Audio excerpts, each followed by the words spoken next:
In the scorching summer heat of Babylon, when the empire stretched from Greece to the edge of India, Alexander the Great walked through the halls of his palace as if he were a living god. Priests whispered dark omens in the temples. A lion had escaped its cage, sacred birds refused to eat, and a strange eclipse had shadowed the river.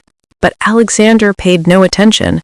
He had never bowed to omens and never feared warnings. He had marched through deserts, broken empires, defeated kings, and crossed the edges of the known world. No sign in the sky could frighten the man who believed he carried the blood of Zeus. Yet fate was already moving quietly around him. On the night of May 29th, Alexander attended a lavish feast at the house of Medeius, a young aristocrat known for his charm and endless supply of wine. The hall was alive with music, dancers, storytellers, and the smell of roasted meat. Alexander laughed loudly, clapped soldiers on the back, and drank cup after cup of unmixed wine. He was in a triumphant mood. He had plans to conquer Arabia next, and after that, perhaps the far lands of Carthage and Rome. Nothing seemed impossible. But one particular cup of wine changed everything. Alexander raised it, made a joke about being stronger than Zeus himself, and drank it in one long swallow.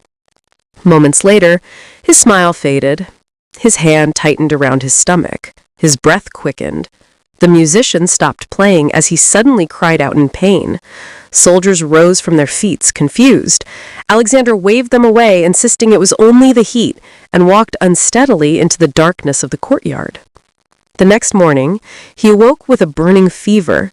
Sweat drenched his hair, and yet he shivered as if trapped in winter. Still, he refused to rest. He met with his generals and discussed the details of his Arabian invasion.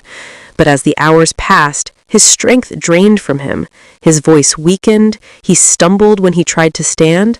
By evening, he could barely lift his head. The fever grew worse the next day.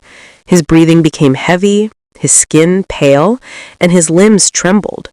Even the greatest conqueror on earth could no longer command his own body. Doctors rushed in with herbs, prayers, and potions. Priests chanted over bowls of sacred water, but nothing helped. Alexander's condition worsened so quickly that the palace filled with panic. For the first time in his life, he could not rise from his bed. On the 4th day of his illness, he lost the ability to walk. On the 5th, he could no longer speak clearly. The man whose voice once commanded armies across continents could now only whisper in broken breaths. Rumors spread through Babylon like wildfire. Soldiers gathered outside the palace gates, refusing to believe their king was dying. They shouted for news, cried out his name, and demanded to see him. The generals hesitated, unsure what to do, but Alexander, barely conscious, ordered them to let the troops in. And so, on the 8th day, the generals carried him through the palace courtyard.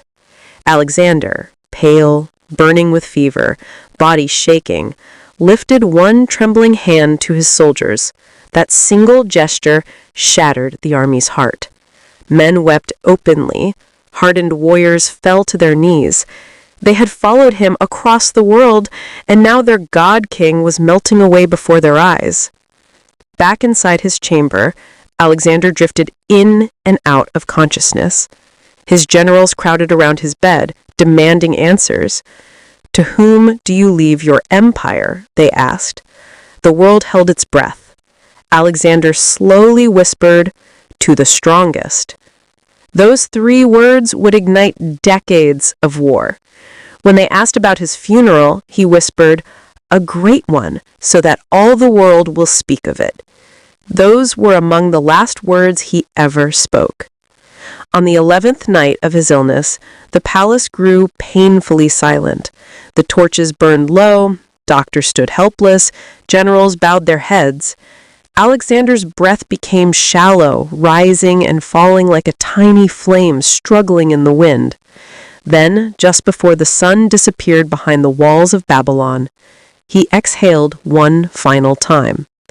Alexander the Great, King of Macedon, Lord of Asia, Pharaoh of Egypt, conqueror of the known world, was dead, at only 32 years old.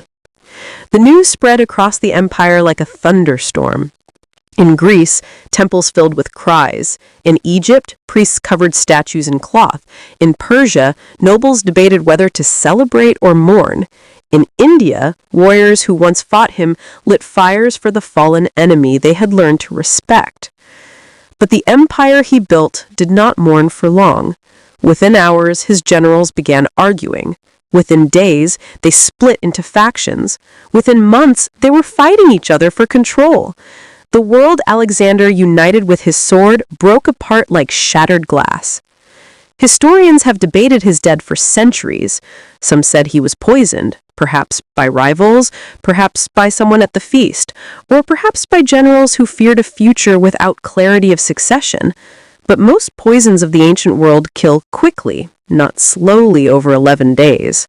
Others believed he died from malaria, typhoid fever, or an infection that entered through one of his many old wounds. Alexander had been stabbed in the chest, shot with arrows, slashed by swords, and nearly drowned in raging rivers. His body was a map of scars, and any one of them could have weakened him. Some theorists claimed his organs failed from years of heavy drinking. And there were those who believed he was assassinated by his closest companions, men who later tore each other apart in bloody wars. Whatever the true cause, one fact remains unchanged. No army could defeat Alexander.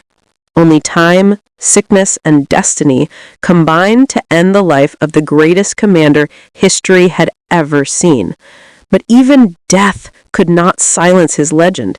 In every corner of the ancient world, stories of Alexander grew. Some real, some myth, some divine. His empire died, but his name lived on. And through the sands of centuries, he remained what he always believed he was destined